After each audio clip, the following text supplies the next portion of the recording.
Alright. Welcome in, everyone. This is Sean with MTG 808 Jr. And today we are going to be playing a little bit of Standard Pauper to show off some of the decks that we've been featuring in our deck tech videos. So I've got my buddy Marcus Wallace on the line here, and he is gracious enough to play against me, be my punching bag, or turn me into his punching bag. We'll see. We'll see how it plays out. I'm coming for you. I'm coming for you, Sean. Yeah. I've been spiking after you for a while. Pulling no punches here. So just we're gonna get started in a minute, but just to introduce, this is the deck that we are going to be playing. It's the revisited version of Blue-Black Aggro, inspired by Kyle's second place Blue-Black Aggro deck from our November tournament. I highly encourage you to check out our deck tech on this deck if you want to find out more about it, but today you're going to get to see it in action. And just for reference, here is the text version of the deck. And the deck that we're going to be playing against, Marcus is playing a Black-Red Pirates deck. Yeah, very, very flavorful. So you can check out his stream. What's the name of your stream, Marcus? That's just going to be MarcusMTG. All right, and so that's on Twitch. They can find your documented videos. Yeah. Just come hang out. We're really friendly. We play all types of formats. I'm a talkative guy, so feel free to come join. But yeah. More on to Standard Pauper right here. Yeah, so if you want to watch the matches from Marcus's end, you can check out his stream. I'll put a link to that in the description of this video. But this is what his deck list looks like, and we're going to be jamming some games. So let's just jump into it. I'm going to be cutting off Marcus on the line here so that I can actually talk through my plays without giving away my information here. So we'll be battling against Marcus, but we won't have him on the line anymore. So. All right. Well, yeah. Good luck to you, and may the best man win. All right. Let's battle. It's been a while since we've gotten to play. All right. All right. See ya. Thanks.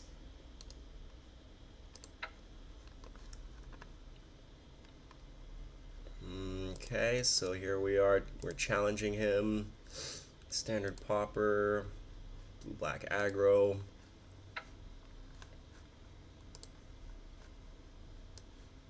So Marcus used to live in Hawaii and has recently moved back to, where is he now? The East Coast. So it's been a while since I've gotten to play Marcus. We would play all the time back when he lived here, but now we get to battle through the interweb. Alright, so here we go. This hand looks great. It does not have a black source in it, but we have spells we can cast. We've got two 2-drops we can cast. We're going to be using our mana on the first 3 turns of the game for sure, so this hand is for sure a keep. If we draw a swamp, then it's going to be great. Alright, so we get to be on the play. We're just going to play an island, and I'm not going to cast Opt yet because it's an instant. So I could cast it on my turn, but I want to get as much information as I can before I make a decision of how I want to scry with Opt. You know, if he plays a 1-drop or not is going to determine you know, how reactive I need to be. So he did not play anything, so that gives me information. I'm going to cast Opt. I don't really need a 3rd island. The curve of this deck is really low, so I don't want to get mana flooded, so I for sure want to put this land on the bottom. Alright, we drew a black spell we can't cast, but it still brought us closer, hopefully, to the next swamp in our deck. So, alright, not a swamp.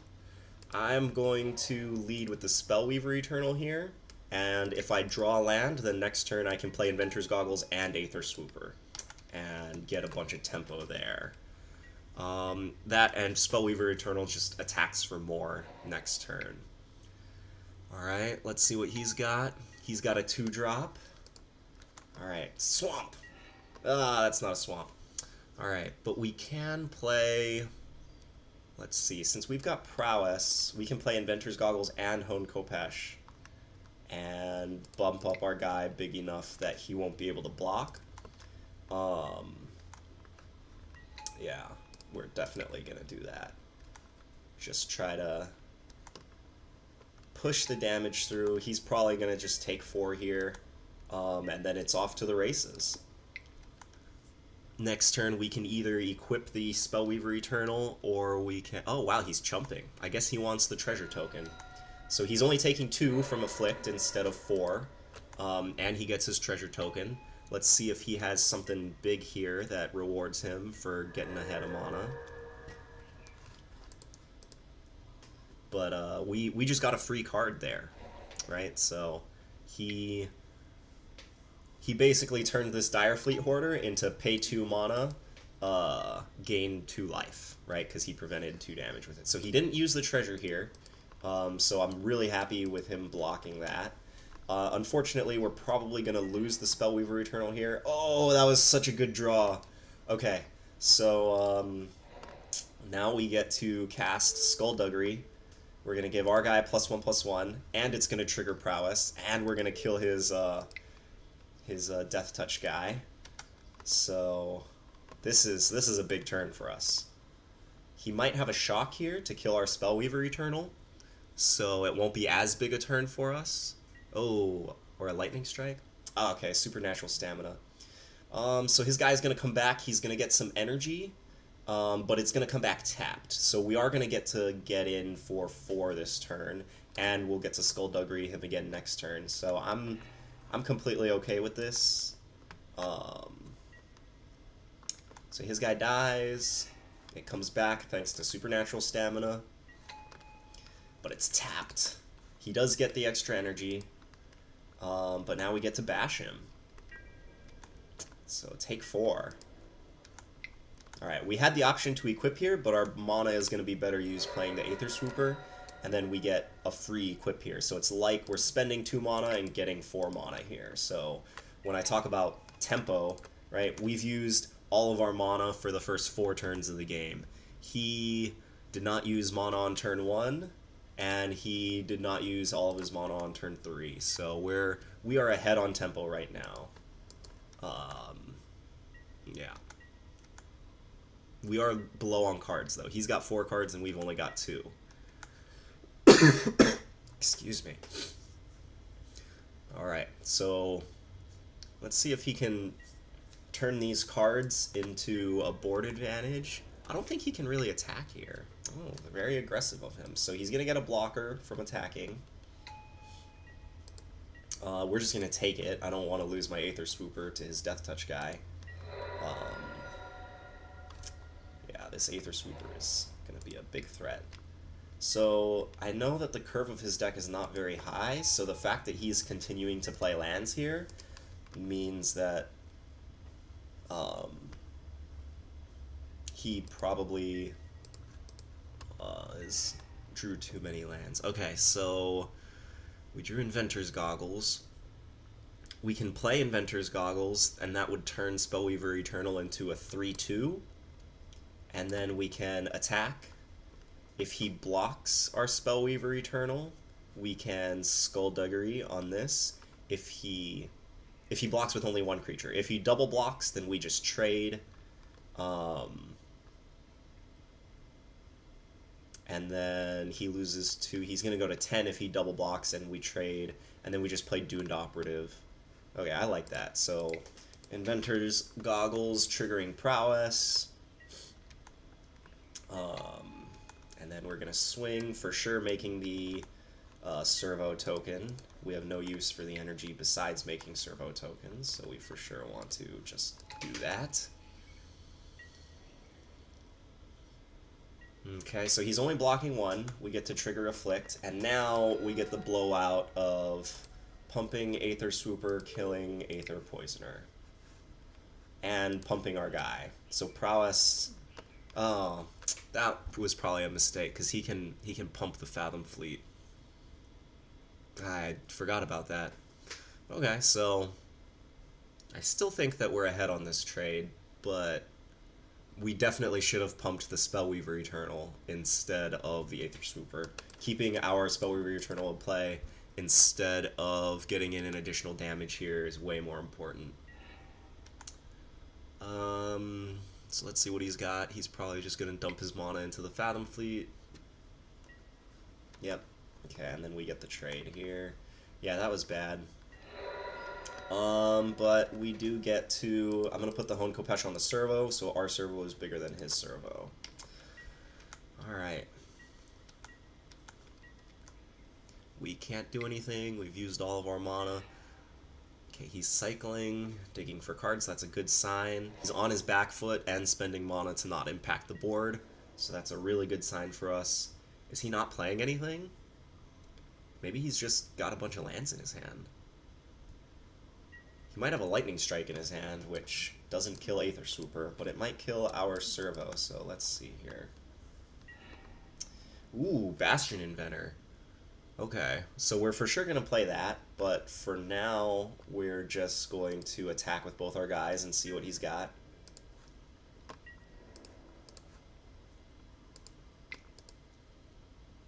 We don't have any energy, we can't make a servo.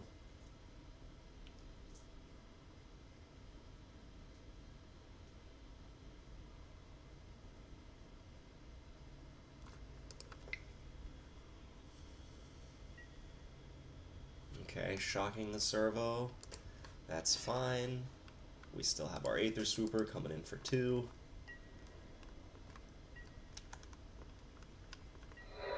Alright, and here's a really cool synergy because we're getting use out of this equipment because it's on our guy, but it's not tapped, right? When we attack with the creature taps, but the equipment does not tap, which means that we now get to tap it to help cast Bastion Inventor. Let's see what he's got. Another cycle. Okay, he's continuing to not impact the board with his mana. And... okay, gotta make sure that we click the right one. Okay, so this one... we do not want to equip this one because we want to keep it on the Swooper. But we do want to equip this one. There we go. Boom, 5/6 hexproof. He's gonna have a really hard time dealing with that guy. Okay, so he's got 3, 4, 5. He's got 5 power on the board right now if he dumps all his mana into this. So we can still safely attack with Bastion Inventor. Equipping the Kopesh here, and we're gonna get in. We're just gonna attack with everybody. No more energy, so we can't make a guy.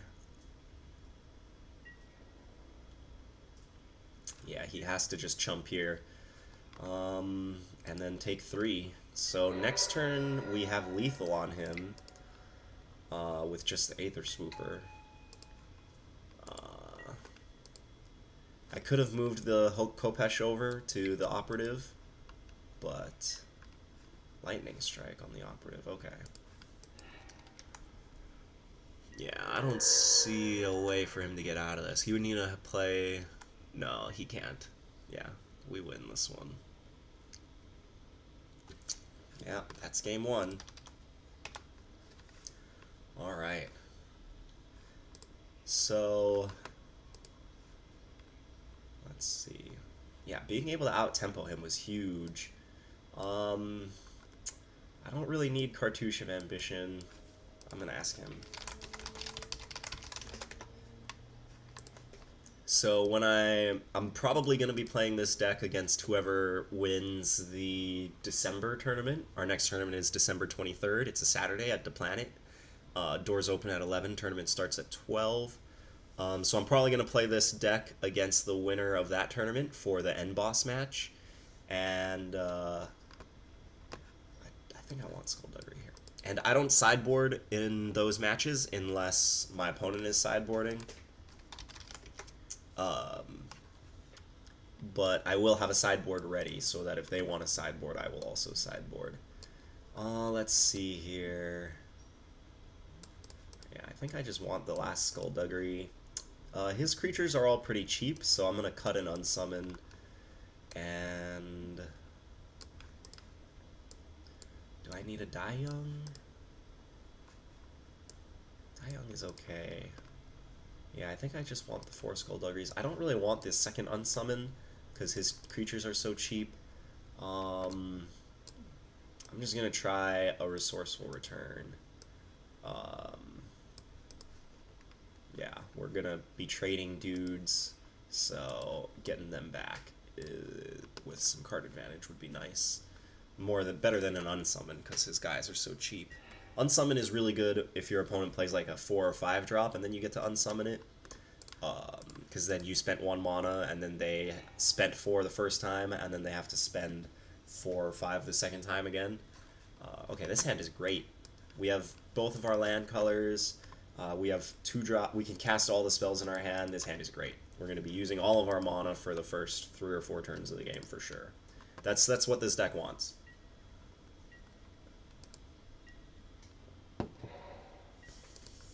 Alright.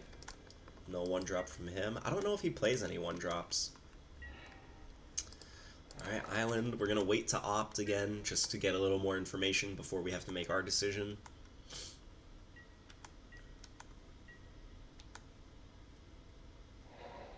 Ooh, he does not have a 2-drop here. That is not good for him.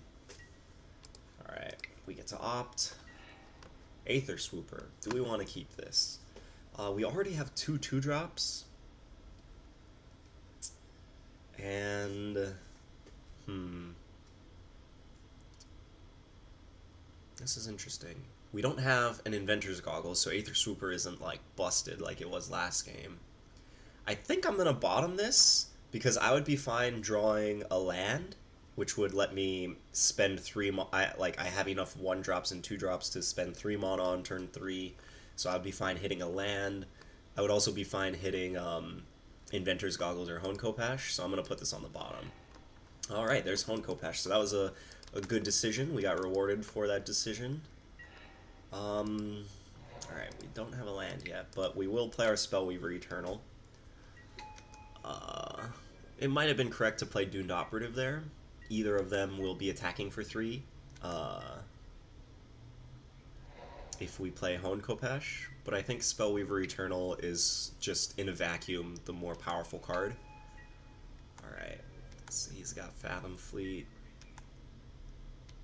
Come on, land! Alright. So we can actually play... So he might have his own Skullduggery, and he might have... If he had his own Skullduggery, I think he would have done it on his turn. So, but he could have Supernatural Stamina.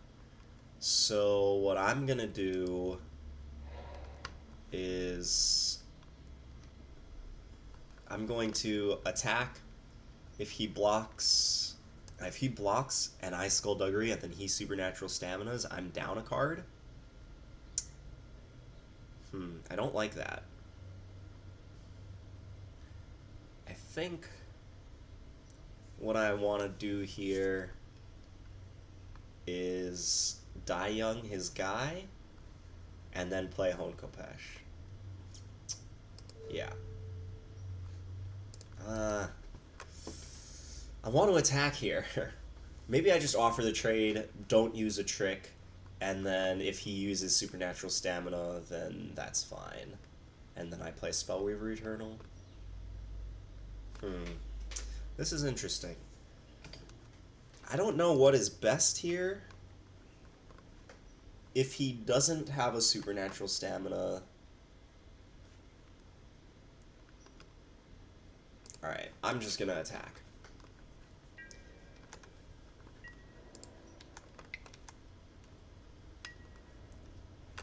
He's probably gonna block.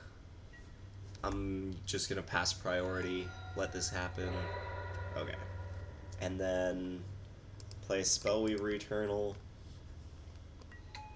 and Doomed Operative, or Hone Kopash. Alright, so either he doesn't have Supernatural Stamina in his hand, or he didn't want to cast it there.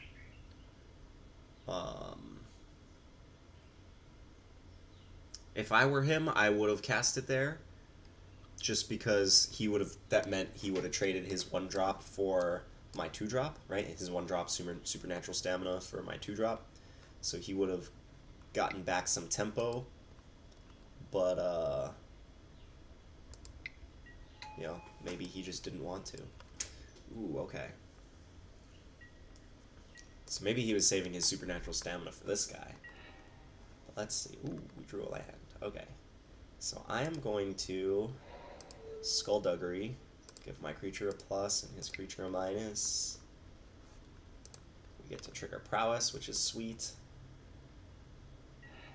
Alright, no supernatural stamina. I'm just gonna load up the damage here. Crashing in for 5. Boom. Man, who knew that they made 5/4 2-drops?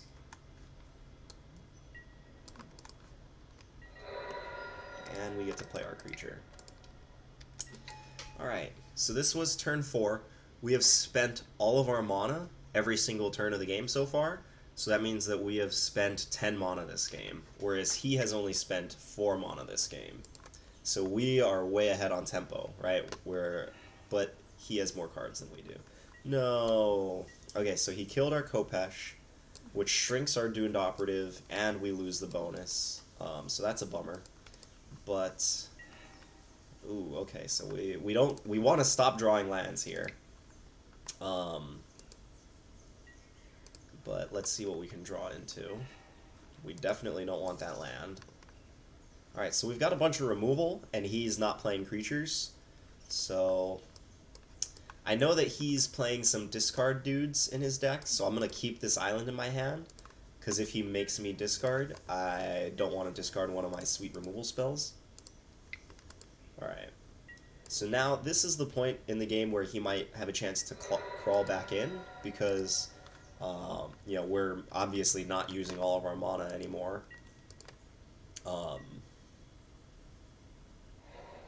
And if he can start playing like 4-drops and 5-drops, we might be in some trouble. Because this is not going to kill a 4-drop. Lightning Strike, okay. That's not good. Let's draw Inventor's Goggles. That would be a good draw.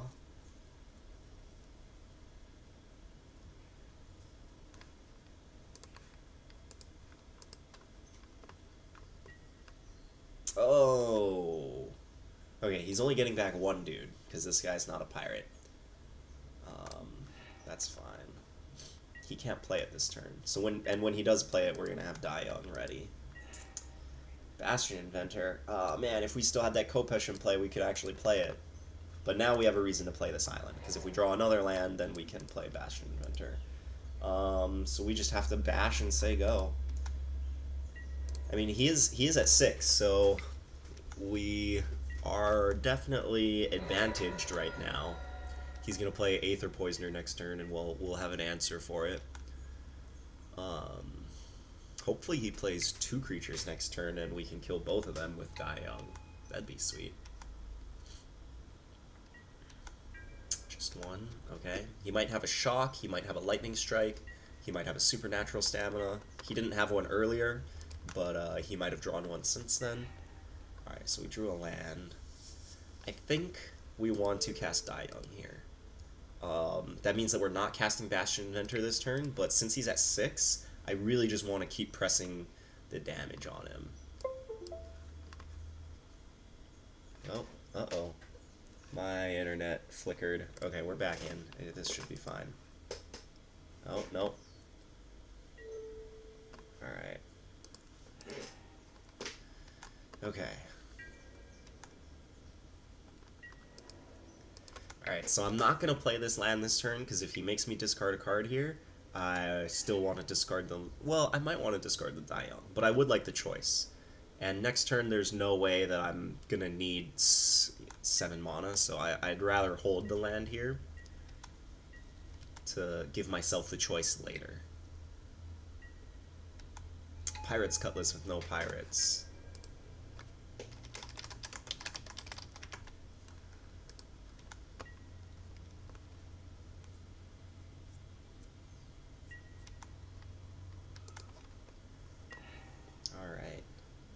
So we're gonna, I want to use all my mana this turn, so we're gonna play Bastion Inventor. Nice 4/4 hexproof.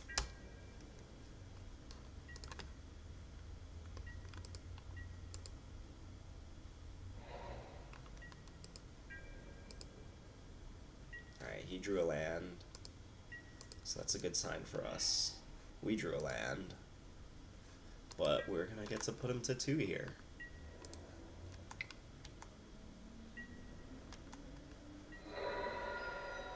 And we're going to play Aether Swooper. Hold the land just because... Shock, okay. So he really needs to draw like an Aether Poisoner here to trade with Bastion Inventor, but we have Die Young ready and a bunch of energy. Aether Swooper gave us a bunch of energy, so now even if he plays a giant dude... Oh, shocks himself. Alright. GG's. Alright, let's get in a couple more. I'm going to use the same deck.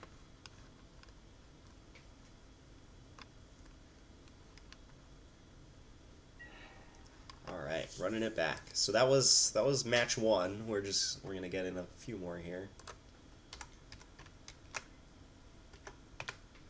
Alright, we do want to play first. Alright, and this hand is great. We are going to get to use all of our mana for the first 2 or 3 turns of the game. Probably 3 or 4 turns of the game. Get a Slither Blade down, start bashing him with it. It's not the fastest clock, but it's going to be a consistent clock.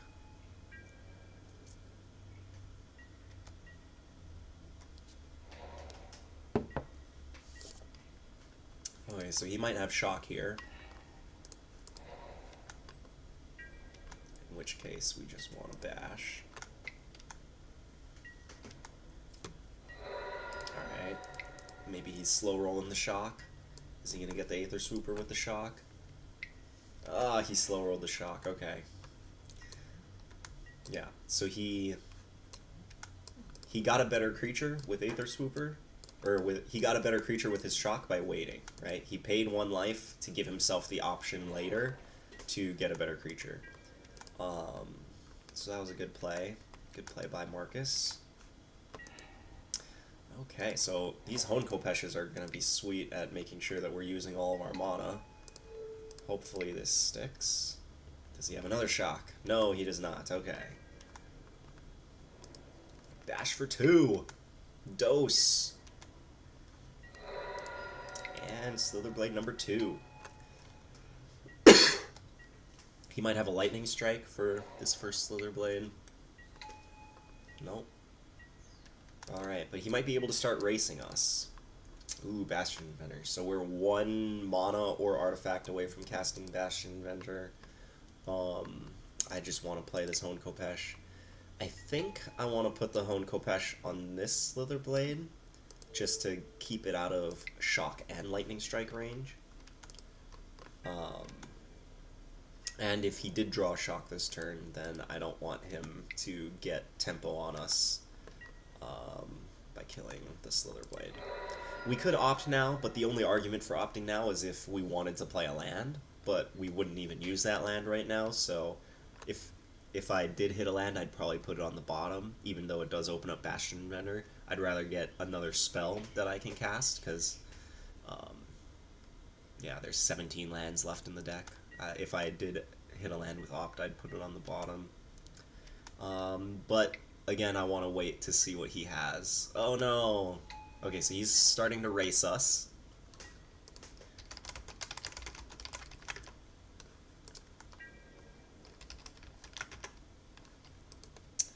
The race is on.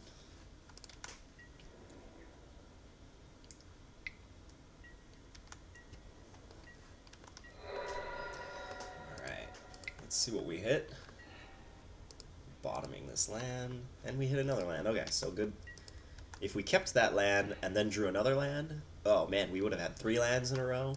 That would have been no bueno. Alright, so we're going to get in here for 4. We're trading 4 damage back and forth at each other right now. But we did start attacking first, so we're ahead in this race. And we get to play this giant dude.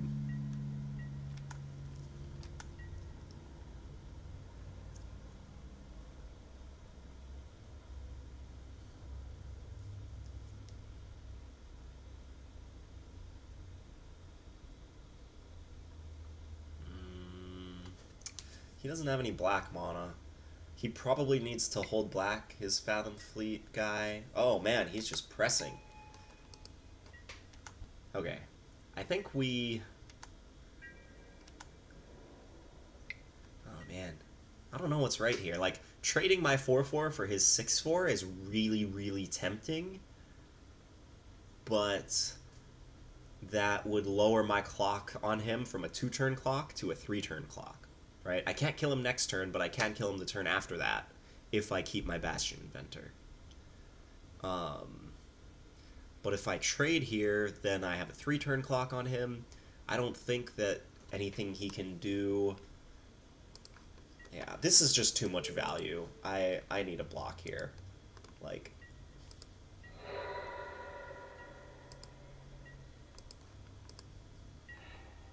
Oh, and we drew another one. Brutal.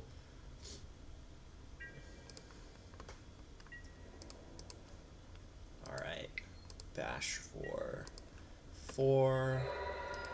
And then we're going to play Bastion Inventor. And then, do I want to move one of the Kopeshes? I don't think so. I'm just... Okay, he conceded. The writing is on the wall. Alright. I think I'm going to just sideboard the same way again here. Take out these unsummons. Get in the Skullduggery. He's got a bunch of 1 toughness guys. And what did I bring in? I brought in Resourceful Return. So... yeah, nice little 2-for-1 here because you get your creature back and you draw a card. He plays a lot of removal, so there's a chance that we might just want to start grinding him out with card advantage. We do have more effects like this in our sideboard, but I don't think we need any of them. If I did want to bring them in, I'd probably cut the Dai-Youngs. But I like Dai-Young against him. He's got a bunch of small dudes, so Dai-Young is good.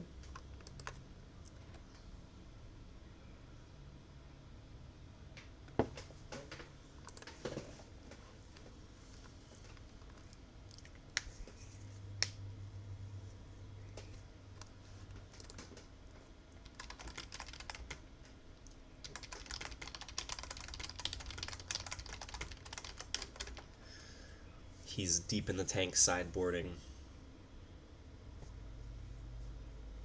I'm curious. I'm gonna have to go and watch the stream from his side. See what he's thinking. Later, of course. Can't watch it now.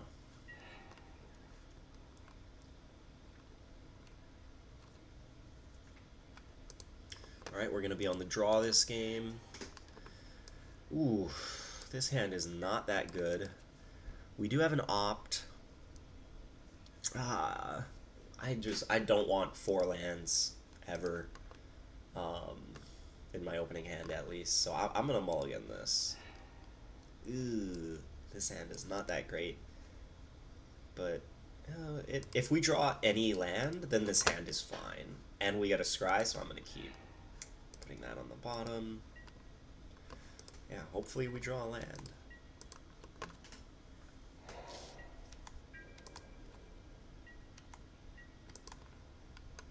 Land? Alright, we drew a land. Sweet!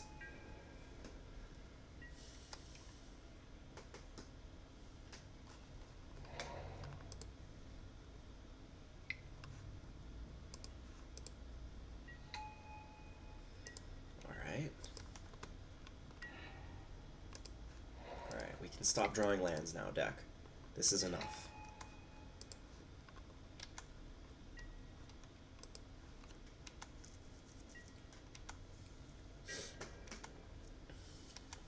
If he attacks, then that means that he probably either has a really land-heavy hand and doesn't have anything to cast here and just wants to pump, or it's a sign that he has Skullduggery or Supernatural Stamina. So I'm just going to take it. I want to make my servo with my Aether Poisoner. I don't want to trade it off here.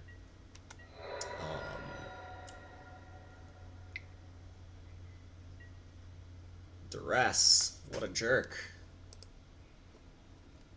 Taking cards out of my hand. Curious what he takes here. probably the Kopesh. Like, now that he knows about the Skullduggery, it's a lot less valuable.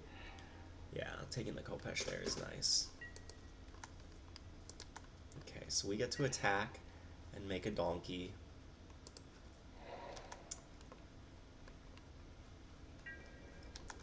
And I'm not sure which 2-drop I want to play here. I think I want to play the Doomed Operative, just to get more power on the board. And then we can play Aether Swooper next turn, and then still make a servo immediately with Aether Poisoner. Aether Poisoner can use the energy from Aether Swooper, so that's a nice little synergy there.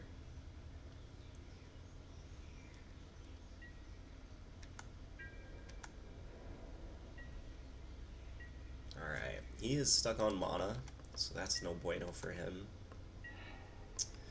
Ooh, a Honed Kopesh. Yeah, I think I just want to attack with everyone. Like, he's probably going to trade with Doomed Operative here, in which case I would need to cast Skullduggery to save my Doomed Operative, and then he could have a Shock or a Lightning Strike. I think I want to hold back the Doomed Operative. I'm just going to attack with Aether Poison. Ah! I should have played Aether Swooper before attacking.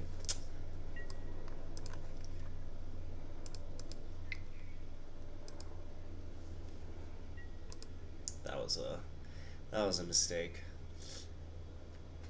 I don't know if we'll get too punished for it, but it was a mistake nonetheless. Okay. Is he gonna pump his guy, make us use our Skullduggery? Okay. So, +1/+1, -1/-1. Yeah. If he has nothing in his hand, then we could have been more aggressive with our attack there. But, like, if we were more aggressive with our attack there, and he had Lightning Strike or Shock or any, you know, Skullduggery or anything like that, then we would have been pretty punished. I don't think I want to move the Goggles, because having a guy with a big butt on the ground is going to let me push through damage through his little guys more than putting it on a guy in the air.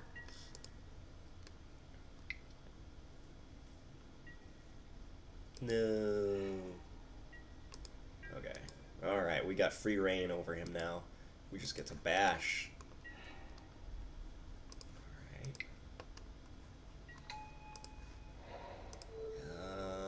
I want to... Do I want to keep the Aether Poisoner out of Lightning Strike range, or keep the Doomed Operative out of Shock range? I'm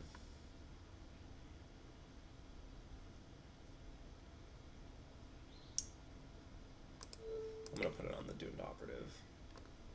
Like, if he's spending his whole turn casting Lightning Strike on either of my guys, then I'm still gonna be able to keep attacking him. But him using Shock and possibly playing something else as well is how he's gonna get back into this game. So I want to...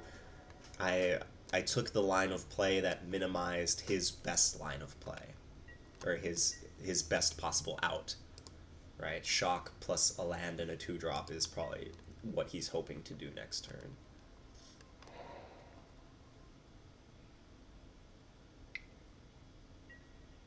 Okay. Alright, yeah, so that was good call. Skullduggery, oh man. Alright, let's see here. I kind of want to attack with these servos because... But if I play Skullduggery first and then he shocks in response, that's going to feel awful. So I think I only attack with these two guys.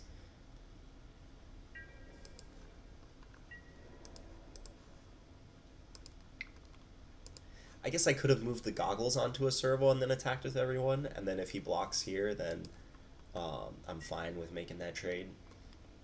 Oh, he's just taking it. Maybe he has a Cutlass in his hand.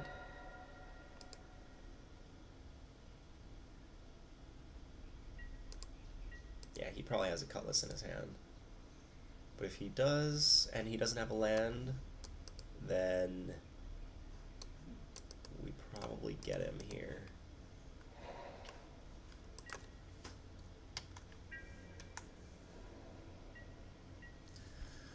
So he's probably got a pile of removal spells. Let's see. Excuse me. Alright. I want to get in with this servo. So we're going to move here. And then...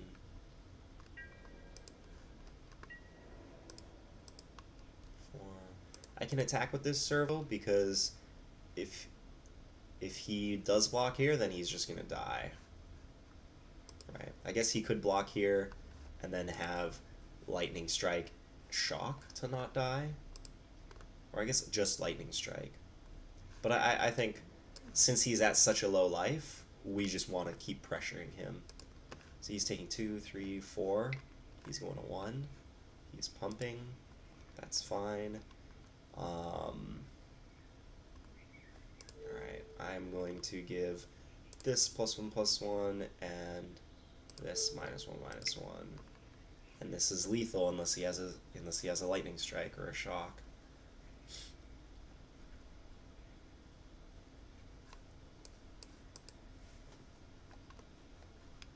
Yeah, this is going to be 5 if Skullduggery resolves and he takes it.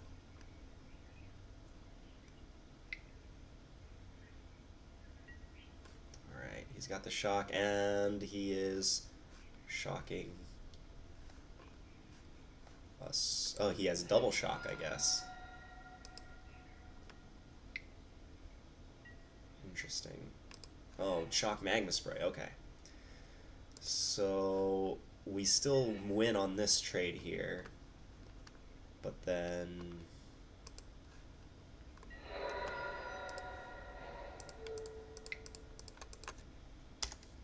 alright, yeah, this looks good for us.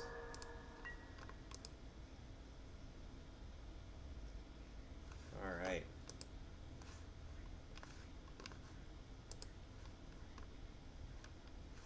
Cool. Well, that was this deck in action. As you could see in those games, like, being able to just spend all of your mana on the first 2, 3, 4, 5 turns of the game is really a really powerful strategy. We were able to execute that strategy pretty consistently. I think there was maybe one of those 4 games that we played where we didn't use all of our mana in the first 4 turns. I think we might have missed a land drop on turn 4 at some point in there. But, you know, just keeping the curve really low, having a bunch of 1-drops, a bunch of 2-drops, and then, you know, having a little bit of top end. We got to cheat on mana with this guy a bunch, right? We played him for 3 once, we played him for 4 a lot. We did have to cast him for 6 once, but that was fine. You know, we were able to get to 6 mana. We're only playing 20 lands, but sometimes you draw 6 of those lands. So yeah, that was this deck. It was hard for the Pirates to keep up. He didn't have very many 1-drops in his deck, and therefore we were able to just kind of out-tempo him. So, oh, here's Marcus. Let's see what he had to say about this. Hey man, I'm still recording.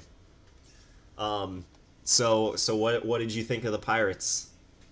I thought the Pirates had a pretty cool thing that they could have been doing. What I was most excited about was the ability to go like turn 2 threat, turn 3 Pirates Cutlass directly onto it, right, and then just hold up removal for the rest of the game. Mm-hmm. But I wasn't able to keep up with the efficiency of your deck. Yeah. So, like, you would play a Ether Swooper and a Horn Kopesh. You would go, like, Horn Kopesh, Ether Swooper, turn 2, just as an example. And just by playing those 2 cards, you have essentially created a 1/1 and a 1/2, and if either get equipped, it becomes even harder for my burn spells to deal with you. Yeah, and equipment is very good against removal. Yeah, so the damage-based removal lines up very poorly with your go wide and suit up type of strategy. And then the 4/4 is just unspeakably bad for me. Yeah, you have like the one Death Toucher that can kind of efficiently answer it, but I've got removal for it. Yeah, so I think it was the first game that we played. It was the first or the second game. The commentary I was doing was just like, this is turn 4. I've spent 4 mana this turn, 3 mana last turn, 2 mana the turn before that, and 1 mana the turn before that. So I've spent 10 mana this game so far on turn 4, and I think you spent like 4 or 5 mana so far in the game. I was just like, Yeah, this feels so good. yeah, that is what I always say to players, especially newer players, is who wins a game of Magic? Whoever taps more mana before it ends. Yeah. And that is a very good marker. Because if you're a control deck, you don't spend a lot of mana in the early game, but you spend a lot of mana in the late game. Mm-hmm. And in over the course of the game, you have spent more mana. But if you're an aggro deck, you have certainly spent more mana and emptied your hand before your opponent could even react. Definitely, definitely. So yeah, but they were good games anyways. Now that I know that that's the deck to beat, I'll be back in the lab.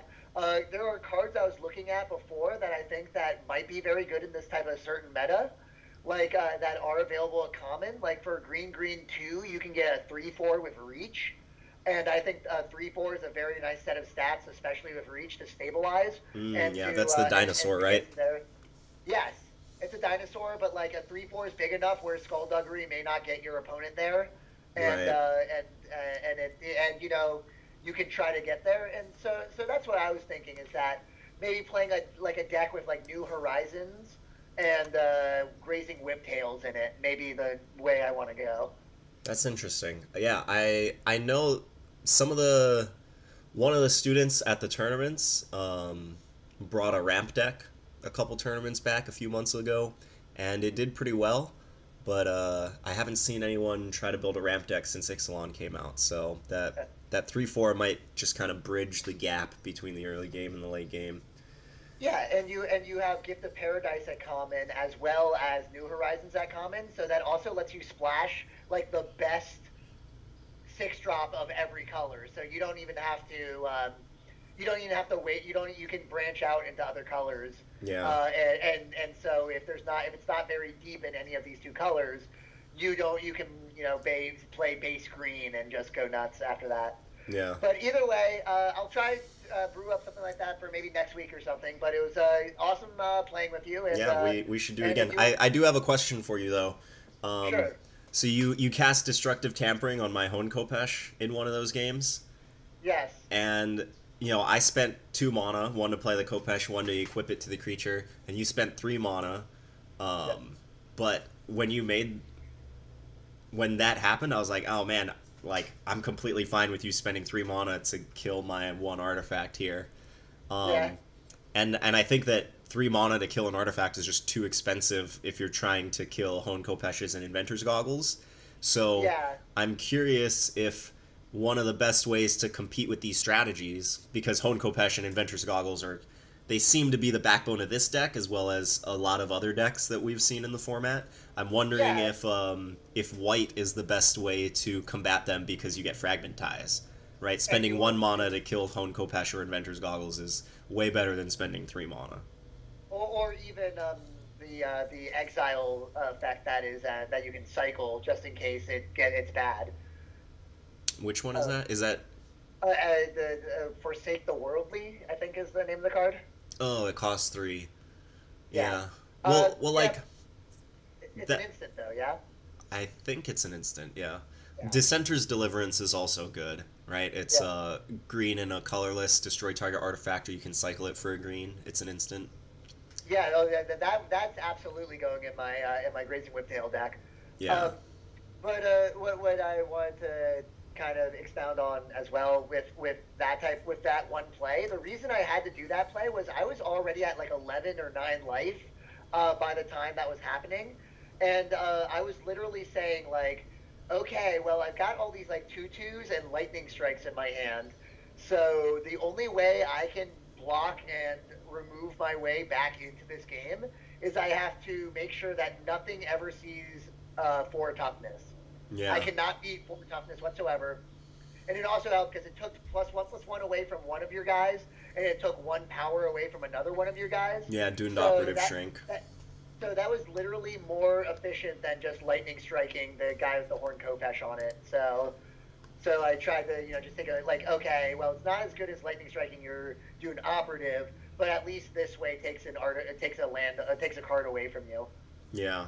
And I think that game I drew Bastion Inventor, and I was one away from being able to cast it because you killed the Kopesh. So, Yeah.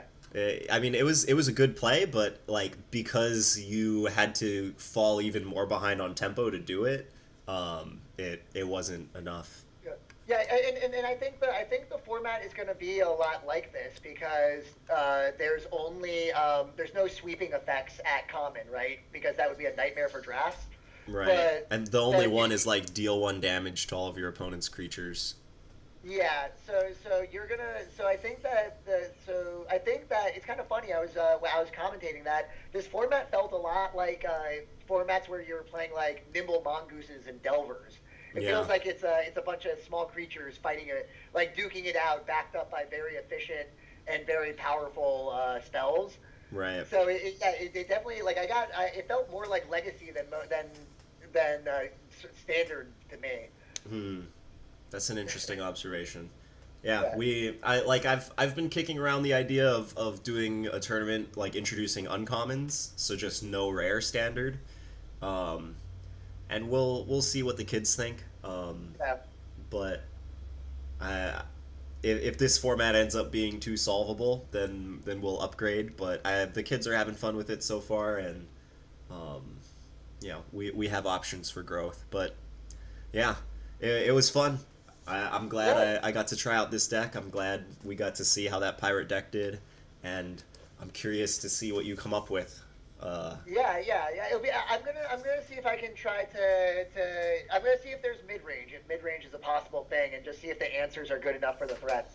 Did you see the green black energy list that I did a deck tech on the YouTube channel? I did see that one, and that one was really cool. There is the top end is there. I think the creatures are big enough and menacing enough at the very top. Yeah, I think like playing a giant green creature and then just throwing a cartouche of ambition on it is one of the ways Yeah. is probably one of the stronger mid-rangey things you can do. Yeah, or like what I was looking more forward to is like playing Gift of Paradise, and then next turn, no matter what my mana base looks like, being able to cast Daring Destruction or whatever. Like Oh, just casting all of my removal spells that like universal answers on time. yeah, contract Yeah. killing. You can ramp Yeah. and kill creatures at the same time. Yeah, well, let's not go nuts. Let's not. I would rather play like Slash of Talons and maybe play like a white black control list or something, or like an Abzan list. Okay. Yeah. Well, I'm curious to see what you come up with. Shoot me a deck list when you have one, and we should definitely record again. Okay, cool. Well, I'll catch you later, and I gotta thank all my streamers, all my people viewing. Thanks a bunch for joining us for Yeah. the. Drop the name of your Twitch channel one more time. Sure. My Twitch channel is MarcusMTG. I stream usually starting at 10 Eastern time. That is way too early for a lot of people in Hawaii, but I'll typically go until like somewhere between 2 and 4 Eastern time. So come watch me with breakfast, and maybe when you're getting your shoes on and getting out the door in the morning. Yeah. And even if they can't catch you live, there's still what is it? The recordings. They can watch your previous streams, right? Yeah, and I'll get back onto making some more YouTube content once I get more comfortable with my streaming setup. Cool. All right, man. Well, thanks for the games and thanks for the commentary, and we'll have to do this again sometime. All right, catch you later, man. Peace.